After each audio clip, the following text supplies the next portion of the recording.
Shekhar Chopra is with us, and man, he has such a fascinating story and such an incredibly useful, interesting book that you're all going to love. And it's called Simple Rich People.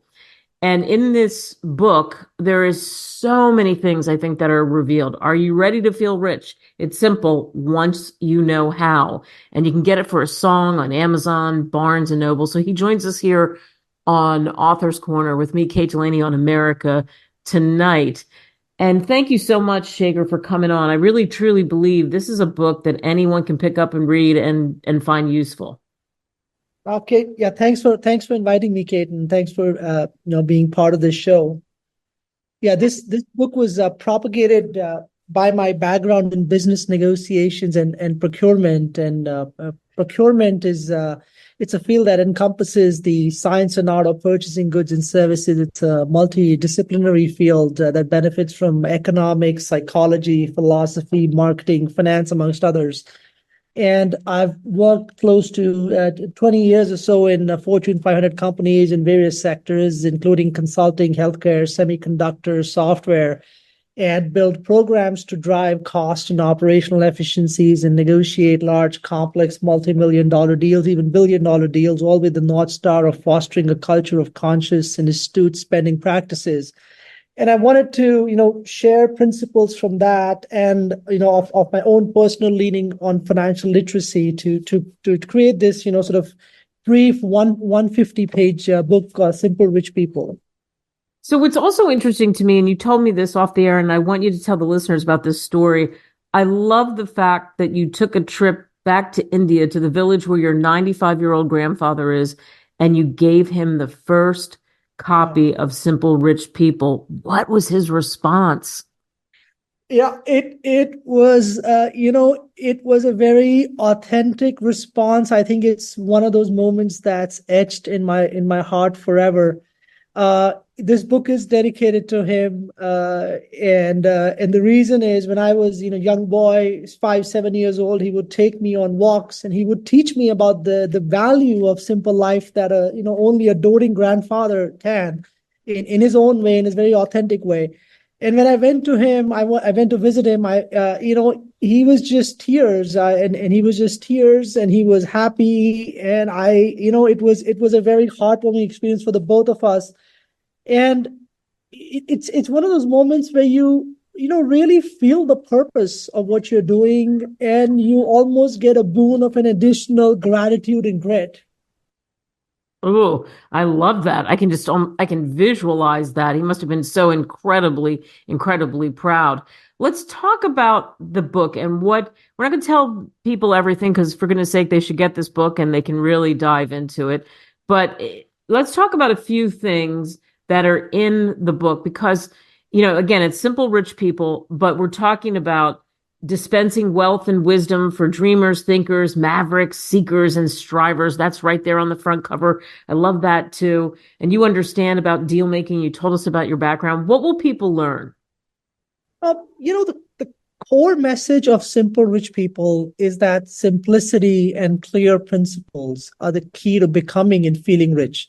And these principles are universally applicable regardless of your background. So whether you are a parent, a high school student thinking about college, a single mother, a young professional in midlife like myself, or even in your later years, this book has something for you because what it achieves is demystifying personal finance principles by breaking down complex concepts into practical, actionable steps. It provides simple tools and techniques to build your financial health. In fact, readers can visit simplerichpeople.com to download templates for budgeting and tracking net worth, making it easy to implement the book's advice. And most importantly, I think this is a book that has a feel good and a do good. I believe most people will finish it feeling more appreciative of the gift of life we've been given and more empowered to elevate their financial literacy.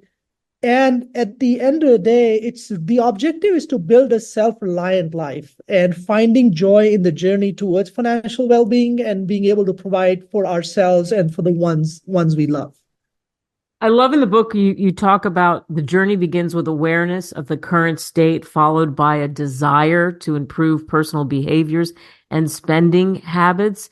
You say for perfectionists with utopian tendencies, and I have found myself on that lonely island sometimes. Oh yeah, I'm raising my hand too. Small incremental steps. I love that small incremental steps because everybody thinks you have to take a big leap and it's all or nothing. Do you think that? That is 100% true, and very, very eloquently said. It is, I think it's like anything in life. If we are trying to lose weight, or we are trying to build muscles, or eat healthy, or become, gaining a life that is deeper into financial literacy and becoming wealthier. Small steps have a huge impact over time, from a compounding perspective.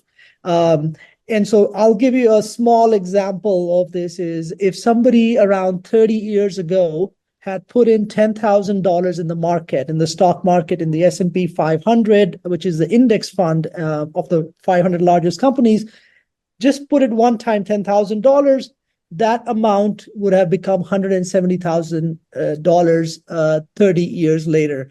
And then, of course, there is, we have, James Clear, who's one of the leaders in the developing habit space, and one of his statements is around if we do an improvement of 1% every single day, just 1%, the number we improve by is overall over the year is 300+%. I think, small steps and small steps have a significant impact in compounding.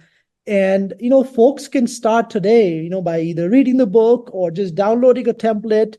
And one of the things I emphasize in the book is these are not fastidious rules. These are painting. This is everyone has their own painting of the life.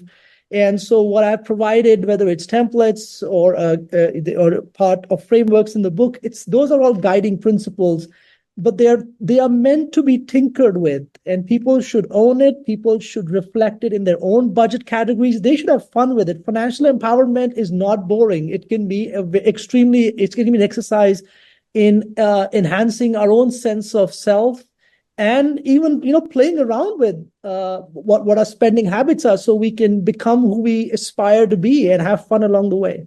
I love it. One of the things that you also talk about that is so brilliant that I haven't heard put this way, flow metrics, the yin and yang of static snapshot metrics, because we know snapshot metrics show you your current financial position. Flow metrics show the direction or indicate the direction and future financial situation. They tell a story. They tell you a story of where you've reached due to your past behaviors and circumstances. Flow metrics help you predict your future based on your current behaviors. So important to know that, right? Yeah, absolutely. I think it's static metrics, as you said, these are metrics that tell us about the current state, which is the as is, and it arms us with the facts. I think money management is a very personal and a subjective for most people. But there is a lot of times we all have beliefs about this is how much money we have, and this is the amount of money we spend. And what I have found, even from my own personal experience, is beliefs have to be backed up by facts and data. And what budgeting does, what net worth calculations do, is they give us a fact-based understanding of where we are. And so there is an element of truth in it. There is an element of, a shameless truth in it, that we know, okay, this is now we are. This is not just based on what we feel or what we believe. This is actually based on reality of how we are spending. And then the flow metrics allows us to look at have a little bit of become a little bit of a like a fortunist, where the metrics are telling us where the direction is, where we are going. So it allows us to have a better understanding of future pitfalls that we may encounter, and then we can change our habits proactively. And similarly, it can allow us to get a visibility into what we are doing well, and we can press the pedal on that. I like it. Go to simplerichpeople.com And as Shekhar's mentioned, you can download the templates, all that great stuff. The book is also Amazon, Barnes and Noble. It's just fabulous. And I'm wondering now, what are you working on next as a writer? What's your second book about? So my second book is a collection of short stories. So definitely a little bit different flavor than the first one, which is around self-help, personal finance. And these short stories, these are short stories that either there is an element of personal growth and development, but it's told in a fictional way. Um, and so yeah, and I'm hoping to finish that in the next couple of months. And one of the gifts I got from writing Simple Rich People is that I really started enjoying the process of writing, and I hope that I can continue to keep honing my craft and honing my skill and developing more work. Well, it was beautifully done. It's a great book. You can get it however you like to absorb it.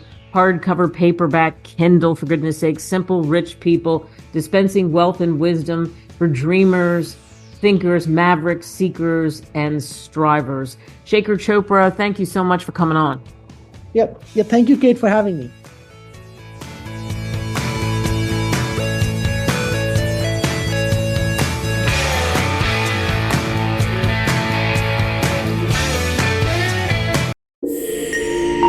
Visit us at www.greatwritersmedia.com. Email us at info@greatwritersmedia.com or call us at +1 877 556 0